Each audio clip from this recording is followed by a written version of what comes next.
Hey Natalie, how are you? Good, mate. How are you? I'm doing great. So you and I are virtually speaking here. You're one day ahead. I'm in Down the under, future. you're in the future. You're in Australia. It's about 10 o'clock in the morning. It's an afternoon in Los Angeles.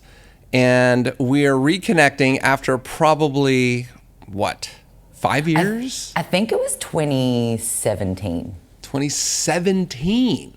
or maybe So 18. quick math. 7 years? Has it been 7 years? Yeah, it's on you. I can't do the Holy math. shit. That's unbelievable. You and I met in the Salon Republic Hollywood because you were there doing something cool. I don't remember. Was it with Philip and Hair Godzito? Yeah. Okay.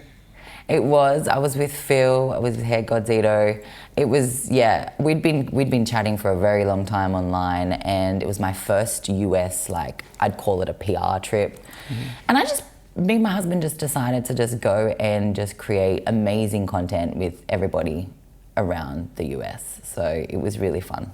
That's super cool. And so And I how got to long? meet you. I had no Yeah. idea about that type of salon model. Yeah. It was the first time I was sort of subjected to it, and it was insane. Like I remember little things. I'm like, there's a coffee and tea cart, and there's like towel service. I'm like, is this a joke? I felt like I was in the future. Yeah. Yeah, that's a big salon. That's 20,000 square foot salon. We have a lot of great people in there. It's still there, it's still insane. awesome. Yeah. And so it was great to meet you there. And that was right off the plane. Yes. When you first got to the US for this little PR blitz. And where else did you go on that trip? Do you remember? Yeah, I actually went to, I connected with Main Addicts, I connected with, I did Desi Perkins' hair. We met actually, funnily, in Vegas, randomly, in the lift, and my little brother was shooting the content at the time. He's like, my sister's the best hairdresser, she should do your hair. She's like, yeah, sure, come up to my hotel. No way. That's amazing. It was really fun. I actually did a TV show. That was really random. Okay. I met people there, and I ended up hosting like a glam TV show while I was there. So Wow. it was just cool. It all sounds very Hollywood. Well, it was not planned, and I felt like a girl in a movie. It was Wow. really beautiful experience. That's awesome. And I'm sure that you've been here since. I have only in short stints. Went back there for the American Influencer Awards. I won Digital Influencer of the Year internationally, which was really cool. That was fun because I think they do it at like the Oscars venue in Yes. Hollywood. So that was really fun. And yeah, I haven't been back since. I really need to. I'm going to try and come back later on this year. All right, so for those listeners who don't know you, you're like the queen of Australian hair, I would say. I mean, I'm sure I'm not the first one who said that, but I'm basically gonna I wrote my own intro for you, and then I looked at your website, and I'm like, that's so much better. So I'm just gonna read that. I'll tell the copywriter. Internationally regarded as a leading hair artist, award-winning expert, and social media educator, you regularly work on branded collaborations, red carpets, runway shows, and global campaigns, while building the Natalie Ann Salon and founding your own hair care line, also called Natalie Ann Hair, with innovation, long-term hair health, and sustainability as priorities. It's crazy. Yeah. So you've done all that. Now, you were big when we met, but you've gotten even bigger. I've noticed what's going on in your world, and it seems like this product thing that you've been doing has really caught on. I mean, am I wrong? No, you're not wrong. It actually just gives me goosebumps thinking about it. It was a side hustle for such a long time, and we made it a priority in November 2022, where I decided to make the shift and go B2B. We were selling direct to consumer and just in my salon, and I was just like, no, I love the hairdresser and I want them to experience what I'm experiencing, and I would love their support. So we slowly started to seed out to just friends and family that had salons, and it just caught fire. And it's been a very interesting, fun, fast-paced, lots of learnings, expensive, journey. Yes, I like to take the listeners behind the scenes, because what they see is the glamour. They see success when it happens. What they don't see very often is the difficulty, the tumult, the tenacity, and the grit required. A lot of the lost investments early on, etc. The blood, sweat, and tears. So why don't you tell us about that a little bit? You said that you started it and then you really leaned into it in 2022. Was there a period of time where you're like, if I don't lean in, this thing's going to fail? Yeah, I think there was multiple pivots for me. I don't know whether or not the salon had such a huge part of my focus that, you know, that's why it was always in the sideline. And to be honest with you, it wasn't big enough either. We only had 4 SKUs. So we really needed to develop that out. And I really wanted to understand what the market wanted, you know, what my friends thought were missing. And I use my social media platforms to ask my audience to build that out all the time. So I would probably say it was because the salon was my focus for such a long time. And you would know that takes a lot. It's like a childcare center sometimes. And yeah, I think COVID taught me that I needed to diversify my business, my revenue streams, and to ensure that, you know, we were agile. And that's when I went all in. I was like, let's go. It needs to be my main focus, not my side hustle. And it's definitely paying off. So I know the C word, the other C word is COVID, and we in California got brutalized by it. Yes, Australia took it very seriously as well. How long were salons shut down in Australia? we had 2 shutdowns. One was a shorter stint, I think like 3 or 4 weeks, and then the next one was like 4 months. Oh. Yeah. And was that towards the end of 2020? Yeah. The second shutdown? Yeah. Yeah, I remember that. It was insane. Yeah. And I kind of like, I think it's PTSD. You know when you like block it out? I don't even remember certain parts of it. Like I'm just like, there's, 100%. let's not ever let that happen again. Right. I mean, I became like an activist. I bought a megaphone and went out on the street and was yelling, and we were making political cartoons and all sorts of things. We just, it was a time when you had to do things that you hadn't had to do before. And I think a lot of people in the areas like New York, California, Australia, I mean, to say nothing of China. I mean, China shut down for years, right? I mean, they just opened like 8 months ago, 6 or 8 months ago, if I'm thinking correct. But, they have zero freedom on speech and stuff like that. But so it's totally different. But I mean, people had to do things that we never thought that we would have to do. So that's all we're going to say about that. I just wanted to refresh my memory on Australia. I think the positive part of it, though, is I actively stood up in mainstream media and spoke to multiple different people from around the world about our industry and small businesses, and I really acted as that voice for small business and the reasons why we needed to reopen, and that there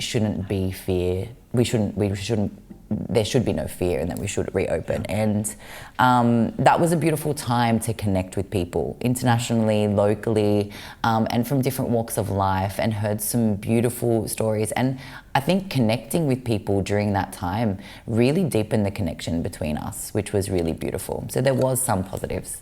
There were some positives. That's absolutely true.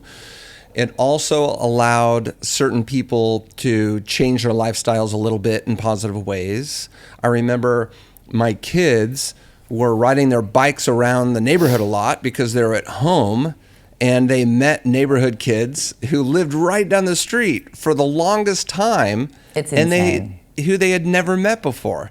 And all of a sudden, these kids are over at our house, we're at their house. Of course, in our personal lives, by early summer, COVID didn't really exist. I mean, most people were not changing the way that we interacted with each other. It was just in the political kind of legal way. And so we were having block parties where I lived, and we had the best time for a long time, while a lot of us were like, okay, our businesses are shut down. I know. and I think, and then that's the thing, like a lot of people prioritized work-life balance, and they still do to this day. Yes. It really changed the narrative on even stylists, and you know, it affected our business on so many levels. You know, like people want a 4-day work week, they want more flexibility, you know, they prioritize their health and their well-being, they're eating better, they're walking, they're being more active. And you know, for a hairdresser, that diet and lifestyle is unheard of. Like, I'm pretty sure we invented intermittent fasting, right? So like, you're like, excuse me for the unhealthy version while I go eat. Right. So yeah, I think that's another positive, but it also made us have like to shift and change the way that we do business. Indeed. Okay, so let's take you all the way back. Where are you from originally, and how did you get into this industry? I would probably say I'm 3 generations hairdresser. Oh. So my step-nan, my step-mom, and myself, my sister, we're all hairdressers. Wow. So I don't really think I had a choice in the matter. Every time I'd go and visit my dad, I was in my stepmom's salon, and it was, you know, old school black and white floors, cigarette smoke, and perm solution. Like, it was this amazing, fun, hectic smell that I loved. And I think I fell in love with, you know, watching women transform. And I started my career really early. I left school when I was 14 and started at Tony & Guy because my stepmother wanted me to work for the best, and they were at the time. And I had the best training. I was really fortunate to have incredible mentors, not only from my family, but all the way through. And education has always been my priority, and always tried to better myself. So I left Tony & Guy probably when I was 19, after I wrapped up my apprenticeship, and really started to freelance and work for myself. I started in the fashion world, doing session hair, and we're doing, like, you know, we'd get together with other creatives and, you know, do a test shoot and do a submission. And then realized, like, you know, I can't afford to drive my car to these shoots anymore. Like, you know, we were getting like $200, if that, for a full day. And it's just not enough to live on, you know? So I realized at that time, I started sharing the same content that we were producing for the magazine, hoping that we would get this spinal cord credit in this mag. And thought, hold on a second, if I remove that middle person and start sharing that content digitally, you know, I could then use it for my own print, you know? And we did. We started on Facebook. Okay. And then started sharing on Instagram, and it kind of just changed. Did you guys have MySpace? I sure did, and Bebo. MySpace actually was like well before Facebook for me, because I used to be, while I was trying to build my business, I used to run nightclubs. So that's where I kind of built my core database. I had like 5,000 followers on MySpace just because they wanted to get club entry. Sure. So that was cool because it's good for building clients too. It did. So I was like, you know, can I do your hair before you go to the club? So it was good. That's amazing. So MySpace, I remember MySpace. I was, you know, I'm 48. So MySpace was kind of amazing. my well, thank you. You know, maybe there's a filter on here or something, but Donovan like hooked you up beforehand. Exactly. So I loved MySpace. I had so much fun on MySpace. This was like one of the first, for those of you who are listening who are younger and you don't know what MySpace is, it was like the OG. I mean, there was probably a more OG than MySpace. I think it was MSN. Oh, yeah. Do you think MSN did they have like a networking thing? They definitely had a networking thing. And I remember like acronyms really started there, right? AOL, yes! MSN. Earthlink. There was all these things. Yes. Wait, Yahoo. ASL. ASL, for those who are not knowing what we're talking about, is age, sex, and location is what, what we would kind of ask people to connect with them. I've always recognized that I'm not going to be one who brings a new earth-moving technology into the world, because every time there is such a thing, I'm always the naysayer. So when it was MySpace, and then MySpace started kind of fraying at the edges, and then this thing, Facebook, came out, which was mid-2000s, I think, if I'm correct. Yeah, I do think so. I saw Facebook, and I'm like, this thing's lame. It's so boring. It's a white screen. There's blue writing. I can't put a theme in the background. I can't put a song. When my friends or connections or whatever go onto my page, like, they get hit with a song, right? Like, it was different to MySpace. It was like going to like the uni version. Yeah, it was going to like the more serious. It was like a more adult version. Yes, corporate immediately. I think it's how most people would feel about TikTok and LinkedIn. Yeah. Okay. Yeah, I like that analogy. That's a really good analogy. So I just didn't really do the Facebook thing, but then it, of course, lit on fire, and then they bought Instagram, and the rest is history. And of course, well, not of course, but just for those of you who don't know, News Corp bought MySpace for, at the time, $600 and something million, which was seen as some massive amount of money. Now it's like a drop in the bucket. And they totally destroyed MySpace. They started putting ads on it, and it totally went belly up.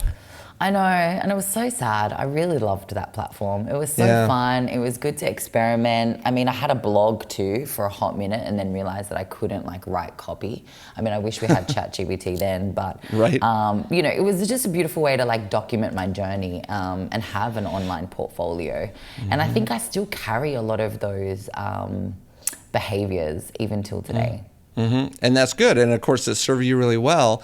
So going back, before I interrupted you with the MySpace question, you were early on Facebook. Yeah. You saw the value of putting your content on one of the early social networking websites at the time that wasn't even an app. And you started building a following, I guess, huh? Yeah, and hard and fast. I mean, I was first to market, I believe, in Australia, in our space. So, whether or not the content was amazing or with just because I was an early adapter, I don't really know. But all I know is that I was quick to learn. I understood the consumer behavior, like the vanity metrics. I wasn't looking at just to feel good. I was looking at them to understand what my customer wanted. And yeah, I was really perceptive in that space. And I think learning and listening was really key to growing that platform. Okay. Whether it be status updates or, starting to listen to what they wanted, not only from a consumer perspective, but also then realizing that, hold on a second, there's a whole nother market here.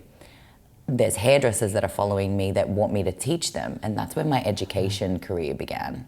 Mm-hmm. Because I had to reverse engineer what I was creating for my clients in the chair, because then they were taking those photos into other salons, which is very common now, but back then it wasn't. We were going from magazine references to phone references, and then phone references from local talent. It was unheard of. So that was really cool. And I remember thinking to myself, this is just huge. What am I gonna charge? What do I do? I didn't even have a diary. I was this is crazy. And it was I'm not talking 1,000 likes. We're talking 1 million views on some things. Wow. It was just nuts. Wow. So. Wow. Okay, so it all seems so obvious now to all of us because we've seen the story play out. But oftentimes, first adopters, it's not so obvious. And in fact, there are headwinds, there's friction, there's Oftentimes there's social shaming. Yeah. I remember, for example, in 2011 or so, when Guy Tang came into my salon in West Hollywood for the first time to work, he started filming himself, and he would put those little kind of gritty videos on YouTube. Yeah. And the other hairdressers in the salon were like, who is this guy? Who does he think he is to point the camera at himself? That wasn't seen as something that was socially acceptable. Or share secrets. Or, well, yeah, right. The hair secrets that everybody holds so tight, close to their chest. Or did, yeah. He was doing all that stuff, and the hairdressers immediately around him, I remember, they didn't like it at all. Nope. And some of them actually came to me. I've told this story a couple times in the podcast, but we've been doing the podcast now for 6 or 7 years, so I'm not at risk of boring anybody. I remember some people coming to me and saying that we need to kick him out of the salon. And I'm like, why would we kick him out of the salon? And they're like, well, he's doing these things and that's just not right. It's not the way that they should be done. And I'm like, well, I understand you think that, but he's not doing anything wrong.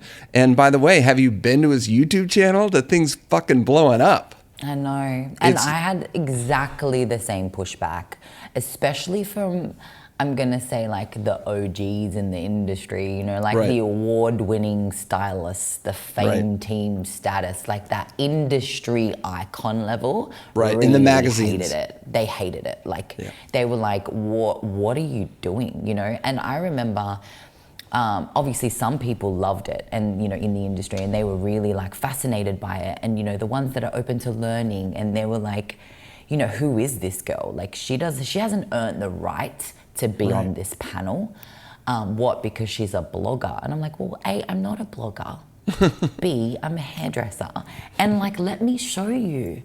It's like the best way to connect with people. And I'm not talking to 5, I'm talking to 5 million. Like, let me show you. And I remember teaching a lot of these people, and they're like some of my closest friends now, and they're like my biggest supporters. Because I helped shift their mentality, which was beautiful. Yeah, absolutely. So I think it's always interesting to go back and see how it happened. Because of course, next there's going to be other shifts, there's going to be other transitions. And there has been. And there of course has been. And some people who like Instagram hate TikTok, and if there's nothing you can do about it, although there is some political actions against TikTok at the moment in the United States. Do you think they'll get rid of it? I think so. Do you? You've got both.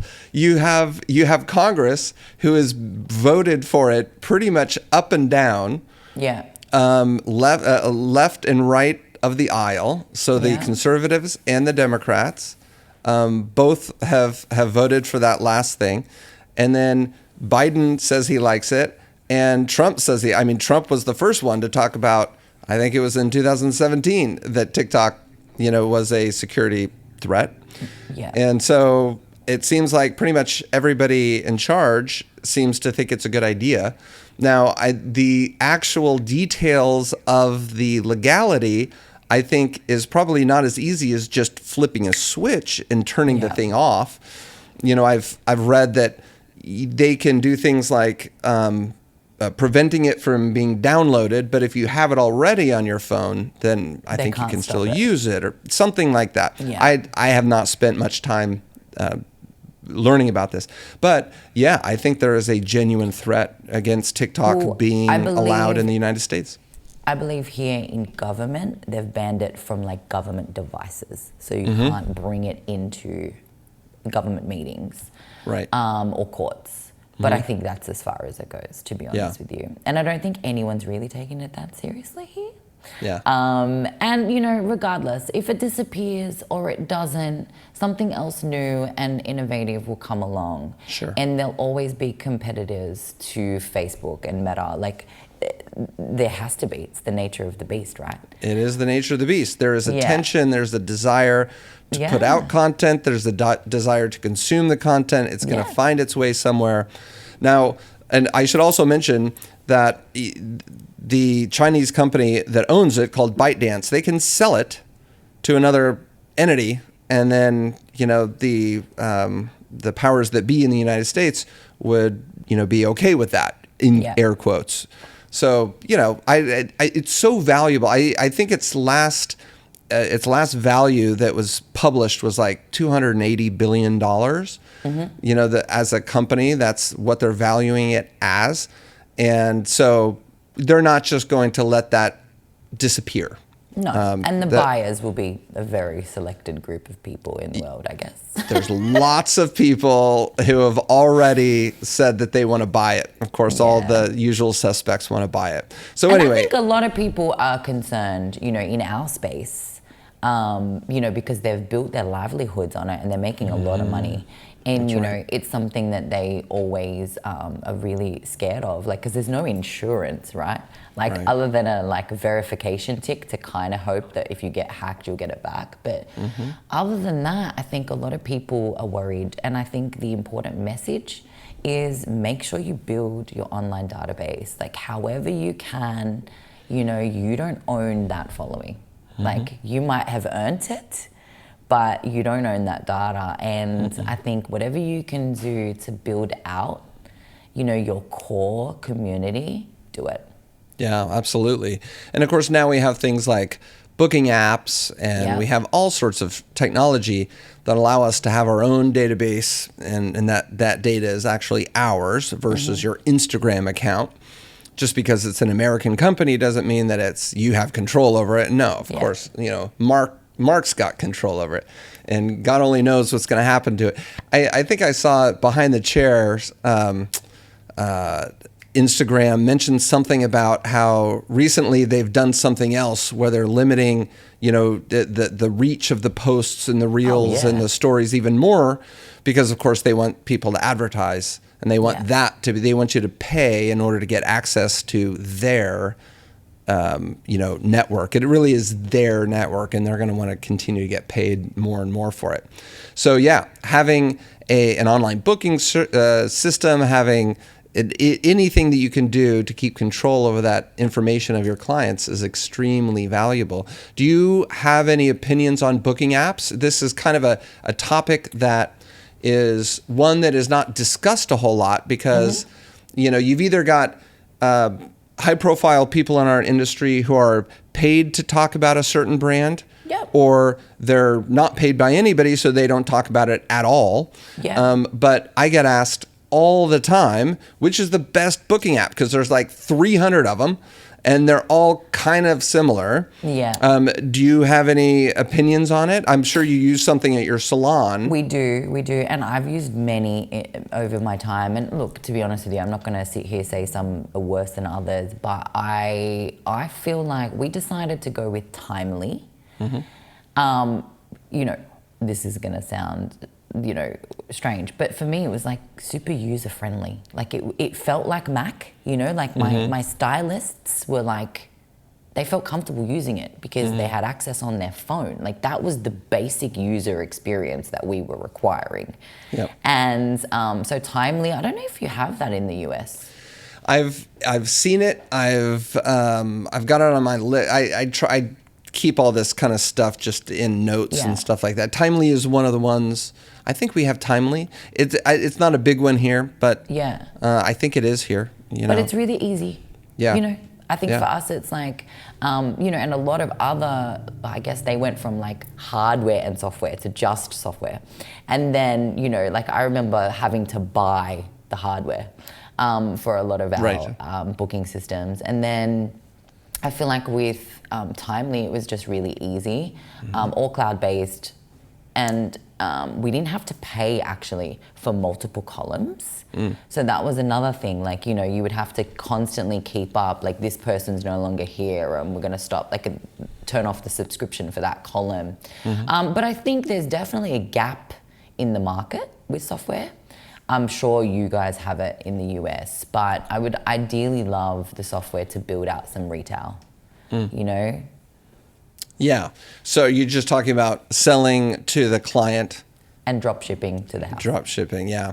So there's a few different options there. One of them that I know is Salon Interactive. Okay. And I know the people over there, and they've I think done probably the best job that I've seen. But again, I don't like research this stuff broadly. But it seems like they've done a pretty good job of creating kind of a website that the hairdresser can brand themselves and then send to their clients with recommendations, and then the client can buy stuff and have it shipped directly to them. Yeah, that's pretty cool. And I think brands. there is a young tech company that's starting up here, and I had a quick chat with them, and it looks like that's the type of model that they've created. They've just come out of beta, so I think it's called Unwritten. Okay. So I'd be curious to see how far they go, which would be cool. Yeah. But I'm always like happy to support young tech companies, and especially those that are supporting our industry, because let's be real, there's not many. Yeah, totally. All right, so you've got a lot of balls in the air. You've got your product, you've got your salon, do you still do clients behind the chair? No, not anymore. I stopped November last year. Oh, that's pretty new. It's very new. What was that like? It was crazy. I mean, slowly, I think if anyone's listening who think that they want to start getting off the floor, it's a huge pivot in your financial situation. You know, especially when Sure. you're like a $10,000 stylist. Like, it's a huge loss to a lot of like owner-operator businesses. Yeah. But slowly but surely, every year I dropped one day, and I would emerge my assistant or head assistant to take over those clients. And it took me 5 years, but it was the best way for me to do it, to know that those clients were happy, healthy, and still in the business. And then, November was my last bridal client too, because I have a huge bridal business. You know, certain years I would do 250 brides a year. Wow. Are you kidding me? Yeah. 250 brides a year? Yeah. Oh my God. Okay, let me do the math. Do it. So Friday, Saturday, Sunday. After COVID, it was Monday, Tuesday, Wednesday, Thursday, Friday. Like, people were just getting married any day of the week. So that's 20 a month. Crazy. Yeah. Holy mackerel. And so you must have had a team. Yes. Obviously. It wasn't just me. Yeah. Okay. At one Wow. time, we had 5 bridal stylists on the road, which is what prompted us to close Saturdays, because our salon just looked dead. But it was like, we're just all on the road. Right. And we would Interesting. start at 3 a.m. and finish at like 11 or 12. And for many years, we would like come back to the salon and we would do 11 till like 4. And then from 4, we would rush out the door to go like touch-ups or change her hair, and then work till like 9 p.m. Is that even physically possible? It was. And I did that for 3 to 4 years of my life, Wow. like every weekend. That's crazy. So come like December last year, I remember looking at my husband, and it was a Saturday morning and I wasn't up at 3. And I was like, what do normal people do? Like, what do we do?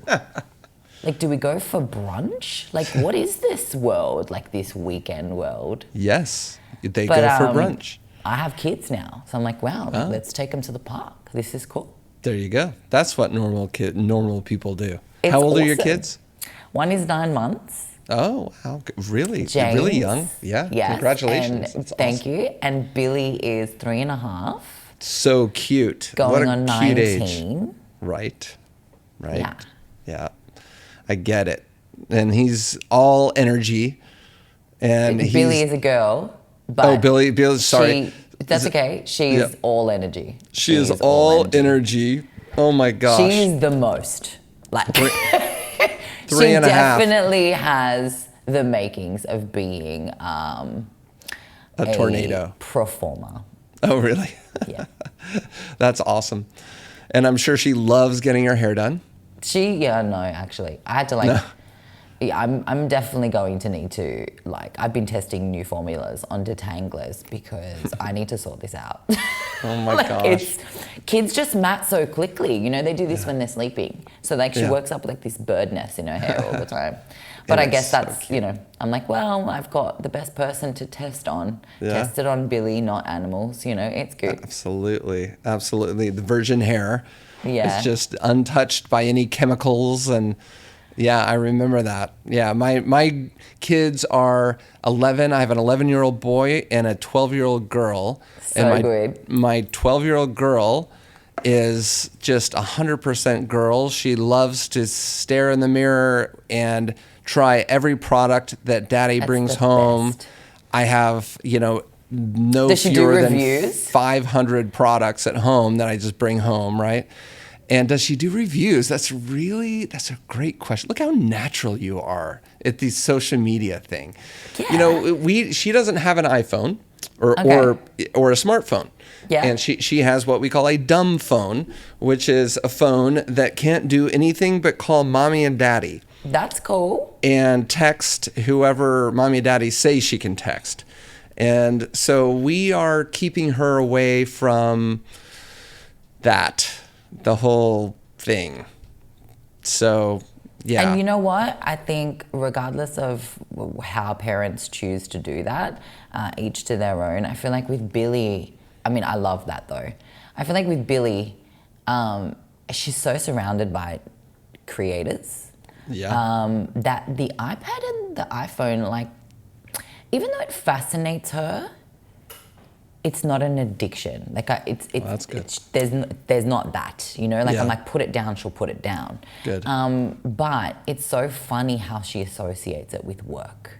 Oh, interesting. Yeah. Because she's seen mommy use it for work. Yeah, or Yeah. like her aunties or her uncles, like she's surrounded by everyone. And, you know, my brother's a videographer, so she sees that and, you know, and Nate... She's just used to it. So she's like, subscribe to my channel. I'm like, what channel, kid? You're 3. She's like and comment. It's so native. It's funny. It is 100% native. I love Yeah. it. That's amazing. So what are you seeing in your salon with client behavior? This is a question that I like to ask all the guests on the show, just to kind of get a pulse on what's going on. Has client behavior changed very Most much in the last couple of years? Yeah. How so? I would probably say the biggest thing I've noticed is people are extending their appointments, and times are tough here in Australia. You know, mortgage rates are like the highest they've ever been. Yep. And, you know, Credit card rates also. Yeah, like everything, food. Like you can't buy a chicken for less than like $20. Like, it's crazy. So, you know, they are constantly like trying to push that out. And, you know, I think the biggest thing is getting firmer on our deposit like policy, because, you know, these days after the C word, people just go, I'm going to cancel. Yeah. And they'll cancel the morning of. And I don't care how big your following is, trying to fill that spot is impossible. Right. And I don't think people realize that $100 deposit that you've taken, or bond, however you're working it, it's just not enough. Yeah. And that's, I think, the biggest challenge. Another big trend, not even just from client behaviors, I would probably say stylist behaviors, which is not new to an American audience, but they want to freelance. Yep. It's time for them to be their own boss. Right. And I'm a huge supporter of that, because I love that our industry is pivoting. Yeah. Well, I mean, it's very similar to what's going on over here. You know, the inflation issues that we've had here, that you've had there, and other countries have had, pretty pervasive. And it's an interesting topic when we're discussing our industry, because we are a, you know, human-based industry where we have service providers who, you know, have to make a living doing what they're doing. They have costs, and they need to balance what they're taking in with what's going out. And so on one hand, a beauty professional can say, I don't want to raise my prices because I know how strained my clients are. And on the other hand, they could say, I have to raise my prices because everybody else is raising their prices and I have to pay all of those prices for the chicken or the deodorant. My recent favorite price to quote is the price of deodorant, because I read in the Wall Street Journal last week that pre-COVID, the average stick of deodorant was something like $4. And now it's $7.50. So you pay 18. Okay. I mean, you just took the wind out of my sails. I mean, $18. Would you like to see what it looks like? Is insane. What do you mean? $18 for a little thing of deodorant? I tell with my husband all the time, you have the bougiest armpits in the world, because this is like an $18 stick of deodorant, right? And it's insane, but it's true. Like, oh my God, it's crazy. Yeah, I know what's been happening with your currency over there, and I know your price has been going nuts. But so inflation affects everybody. The hairstylist is in the middle of it on both sides. From the what am I going to charge to the look at what I have to pay.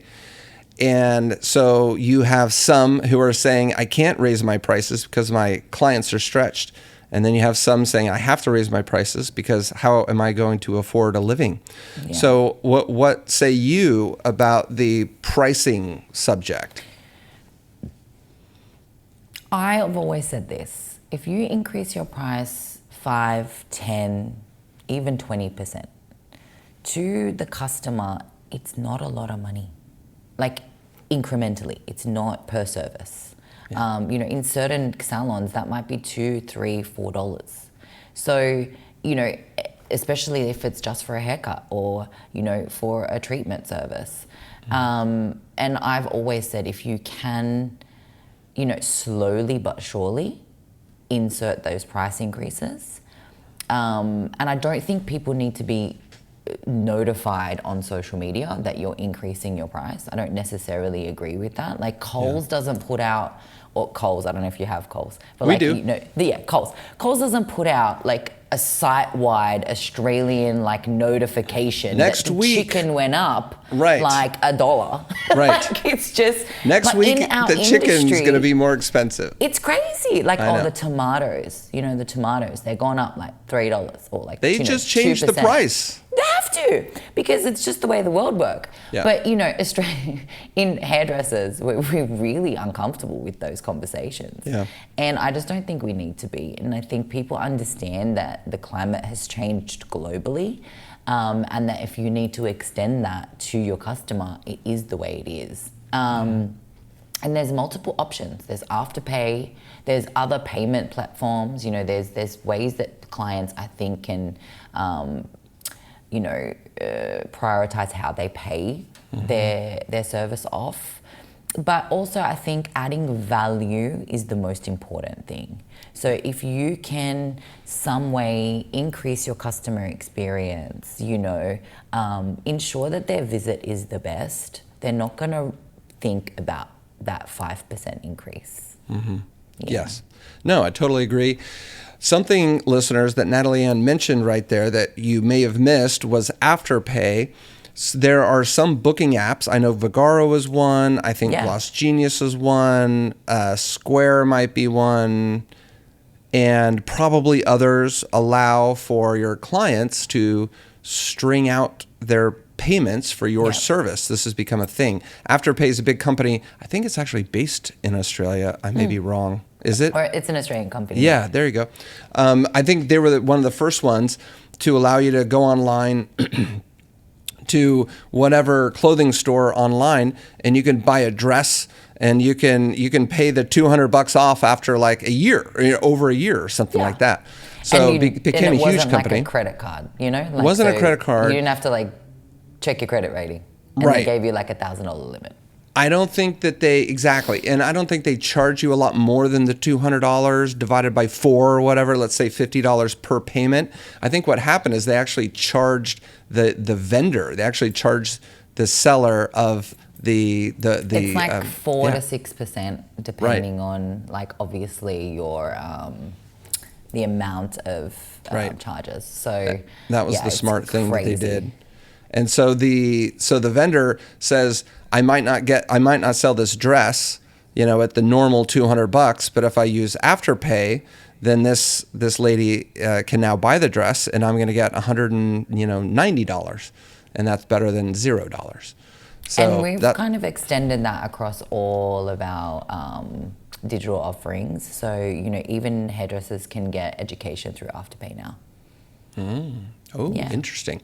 Okay, let's segue into that. You're educating. So did you start this during COVID? You've got the Natalie and education. Was it before that? Yeah, so like the online stuff, yes. Online we stuff, finally- yeah. Yeah. We definitely did that straight after COVID because I was like, I can't believe that I didn't have a digital product to sell during that time. So I remember locking myself in a studio for 3 days and just banging that entire collection out. But previously to that, no, I've been actually educating since 2017. Yeah. I knew And that.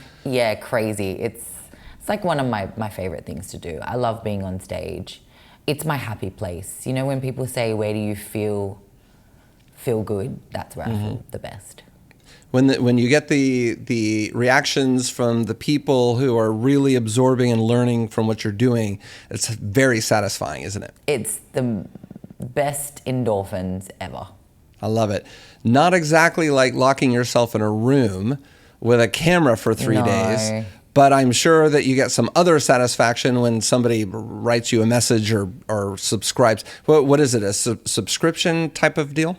It's not a subscription. And the reasons why I chose not to do a subscription is subscription requires this commitment. I feel like I was married to the person, like I always have to keep up and, make sure that I'm like feeding them constantly.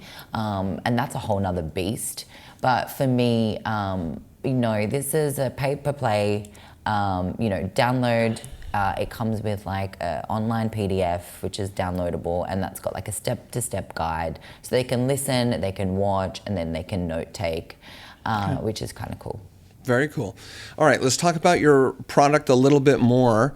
So you had 4 SKUs, and you really dedicated yourself to it. You've been rolling it out. You've been going B2B. So now there's salons that sell Natalie and hair product, and that's working.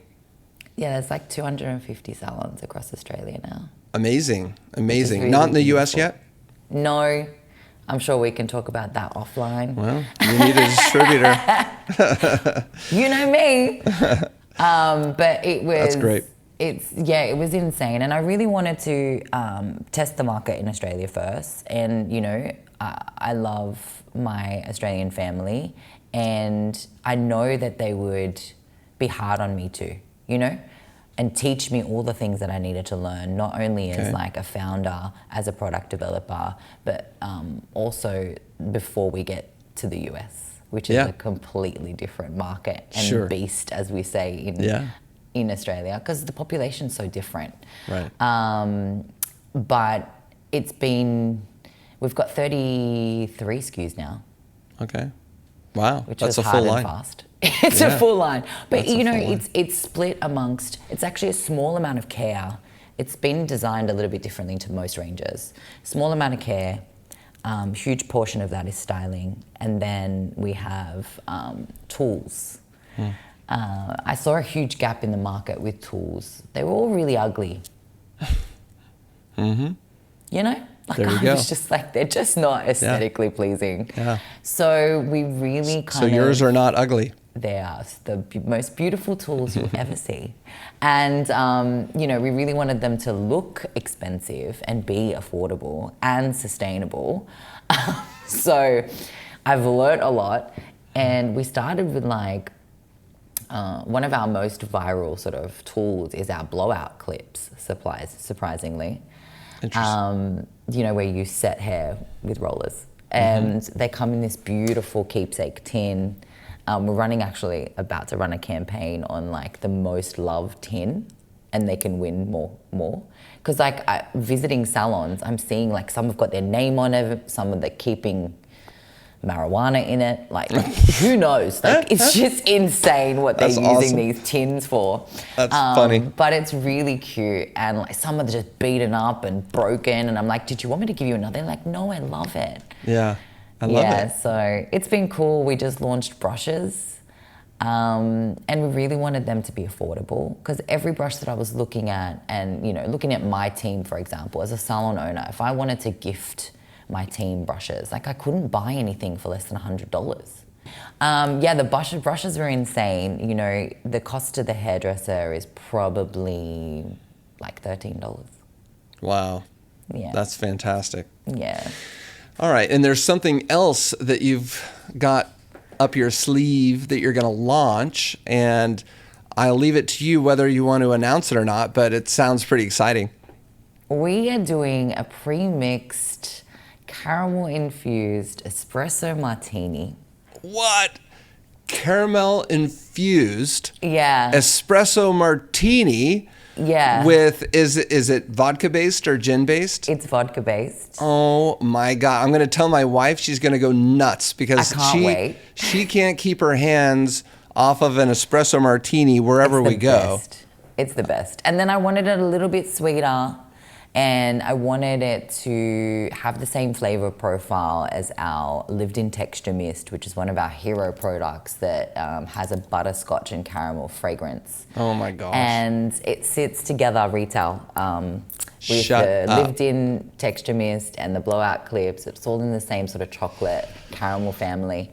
But it was funny. Amazing. I love I know, it. it's so random. But wait It's a so second. random. Are there issues with selling alcohol? I mean, does the salon need an alcohol license all of a sudden? No, because then they won't sell it. They will serve it. So They'll serve it. Oh, you buy that, then you get the drink. Well, yes. I love it. And we really wanted to, the more I looked at the market in Australia, I don't know how it is in the US, I haven't been there for a long time, but I miss the fun in our industry. Like, I remember our industry being so fun, and I remember the brands doing really fun things, you know? And I looked at people's service menus, and a lot of people had alcohol on their menu. And I just did a tour in the west coast of Australia, and every salon there was serving alcohol. And then, obviously, being an influencer, a lot of people come to me with collaborations all the time. And someone came to me, my publicist came to me, and she's like, oh, do you want to do a white label gin? And I was like, no. Like, why would I want to do a white label gin? Like, I'm not Kendall Jenner, right? But I was like, interesting. And the more I went into these salons, the more I realized this could be really fun. If I do a pre-mixed espresso martini, that's very me, because I'm a coffee fiend. Yeah. And if I make this easy and teach the salons and create an espresso menu for blow dryers, and we increase the customer experience. You know, we always want to be, you know, first to mind, and if we are that partner and we can help increase that customer service element, we're winning. And it's just a bit of fun. Like, oh my it's gosh, just a little bit so of fun. fun. It's fun. It's such a good idea. Thank when you you. first said it, I thought, oh my God, how are you going to extend there? It seems like such a leap. But then it's a cocktail that ties in so well with the product, with the caramel and the aroma. And it just seems so obvious. And who doesn't want to sometimes, you know, intake that beautifully smelling hair product? Funny. It's so funny because everyone's like, I want to eat it. And I'm like, well, now you can. Now you can eat it.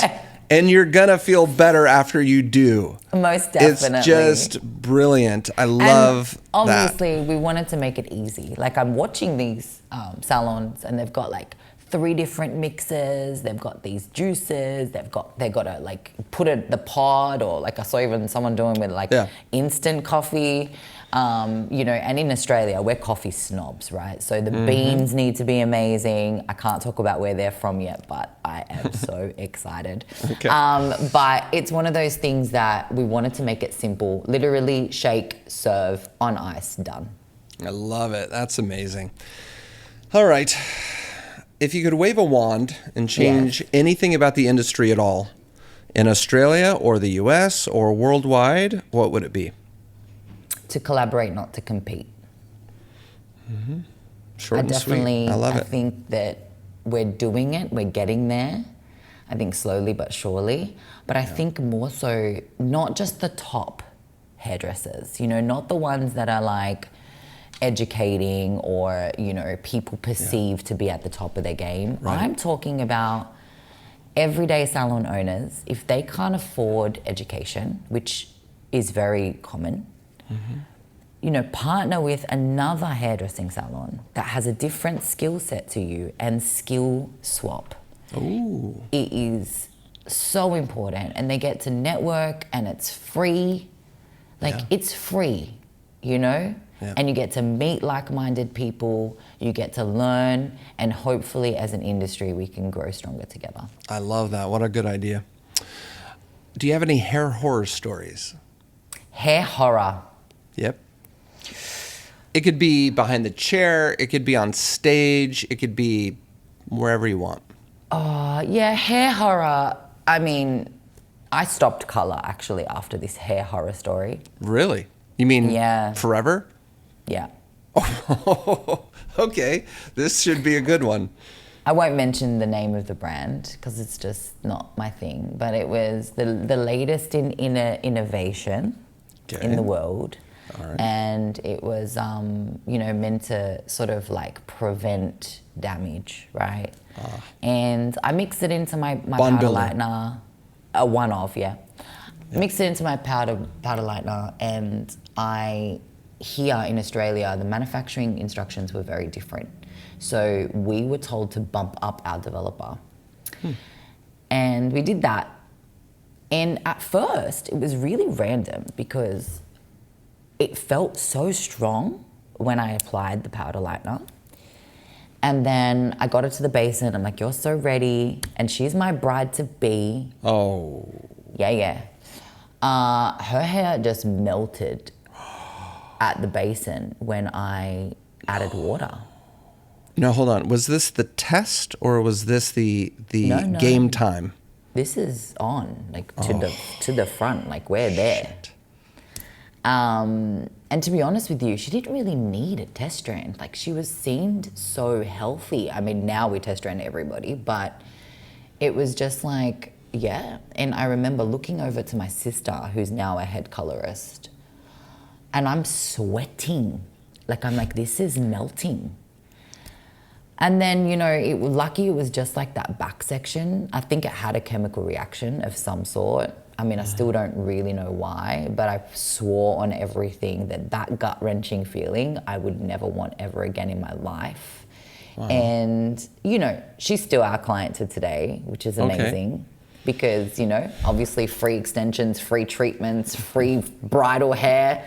And it's the way you deal with those moments, I think, that's really important. But that one was my 100%. Worst. Okay, so you were able to salvage the big day. Yes. Okay, that's good. So it sounds like you were paying a lot of attention, and so you caught it early.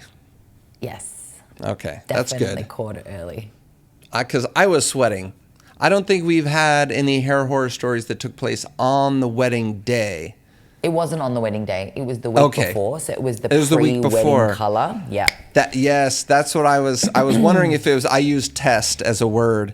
I was wondering if it was the pre thing or if it was the day of. Trial. Is that what you trial. mean? Yeah, you called it a trial. No. We call it a trial. Because I was thinking, oh shit, are you serious? You're doing chemical services like right before the wedding. And now that's obviously, that moment changed the way that we, you know, even book colors and, you know, the way, the lead time. You know, we work with our brides like 12 months in advance now and like get them to their premium special day color, so.